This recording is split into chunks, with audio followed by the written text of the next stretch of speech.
किया था। लूसेंट का भी जो आता है वो मोबाइल वाला जो एप्स वाला है, उसको भी मैंने पूरा का पूरा कम से कम 2 से 3 बार मैंने किया। हाँ, घटना चक्र को मैं पेज वाइज सारे के सारे मैं बिल्कुल रट गई थी। बिल्कुल, अगर कहीं से क्वेश्चन उसमें से आ जाए तो बिल्कुल मैं क्लियर कीजिए। और जैसे कि NCERT हुआ, मतलब ये बुक पढ़ना बहुत ज़रूरी है।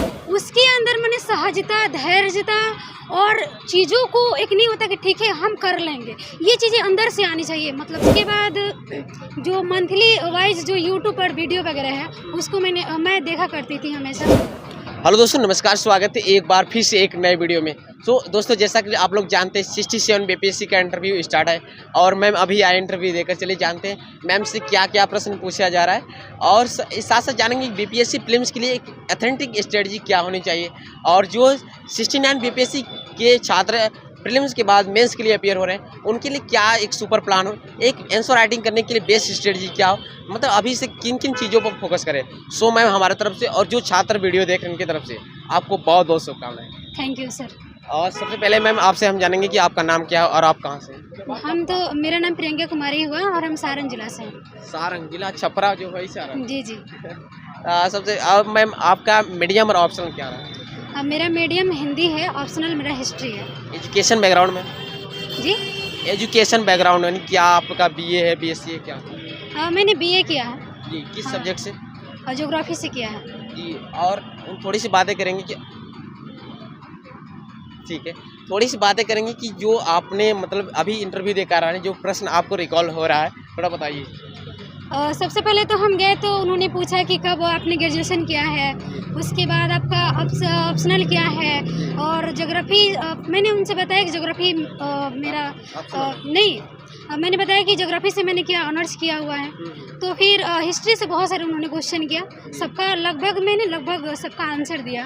जो क्वेश्चन याद कर पा रहे हैं हिस्ट्री से ऑप्शनल वाला तो बताइए। हाँ, जैसे कि उन्होंने बताया कि पूछा कि आधुनिक भारत की कोई आप 5 विशेषताएं बताएं, और वो मैंने बताया। फिर उसके बाद उन्होंने जो अस्थाई जो जमींदारी व्यवस्था जो थी उसके बारे में उन्होंने पूछा कि इसकी क्या विशेषताएं थी, क्या इनकी कमियां थी, ये उन्होंने पूछा। उसके बाद उन्होंने ये पूछा कि कौन कौन से उन्होंने नियम लागू किया।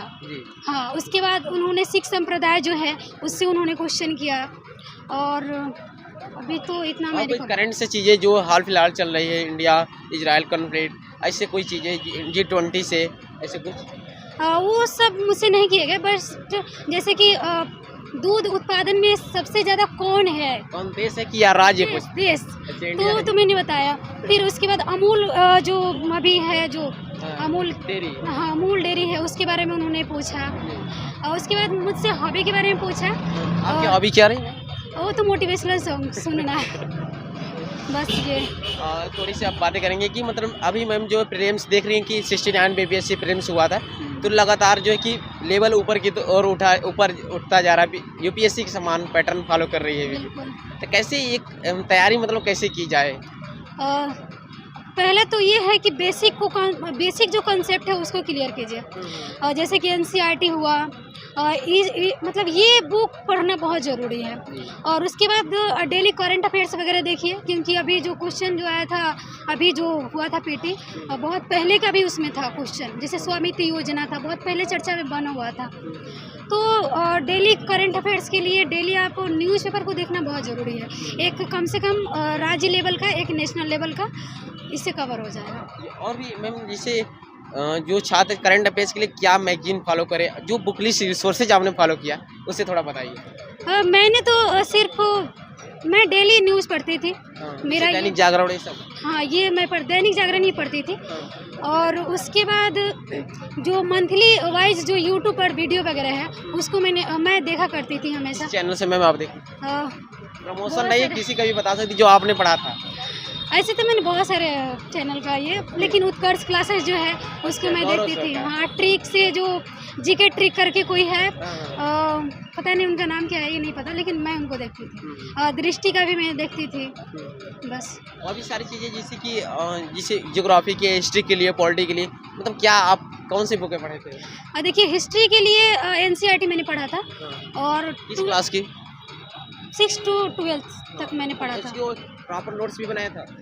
हाँ, नोट्स भी बनाया हुआ था। और उसके बाद नालंदा का बुक था, उसको भी मैंने फॉलो किया था हिस्ट्री के लिए।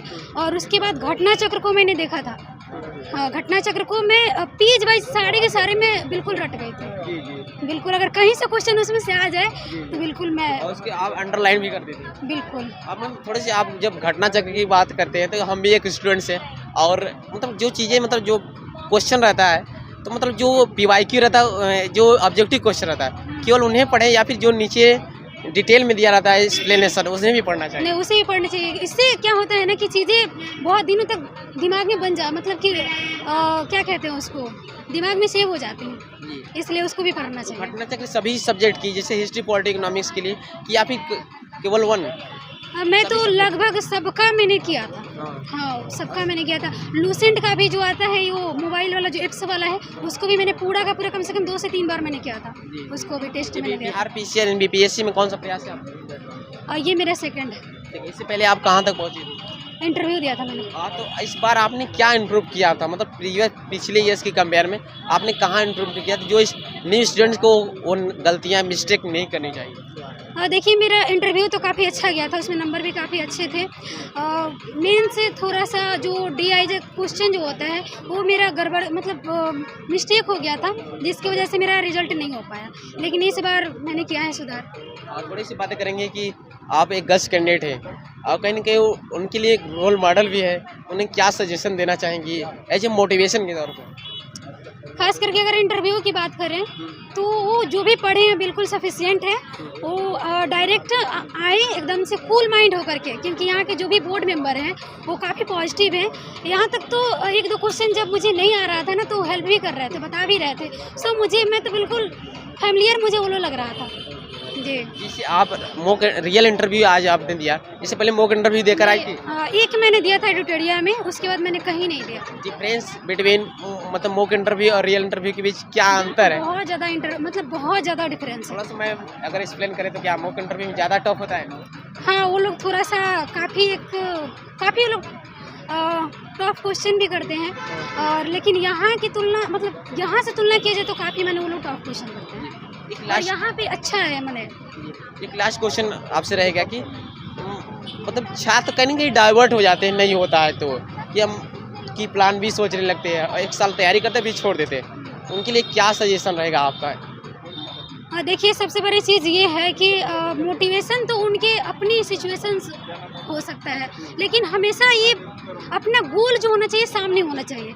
और इस क्षेत्र में अगर जो भी सिविल सर्वेंट बनना चाहता है उसके अंदर मैंने सहजता, धैर्यता और चीज़ों को एक नहीं होता कि ठीक है हम कर लेंगे, ये चीज़ें अंदर से आनी चाहिए। मतलब की चीज़ें मोटिवेशन तो अंदर से आना चाहिए।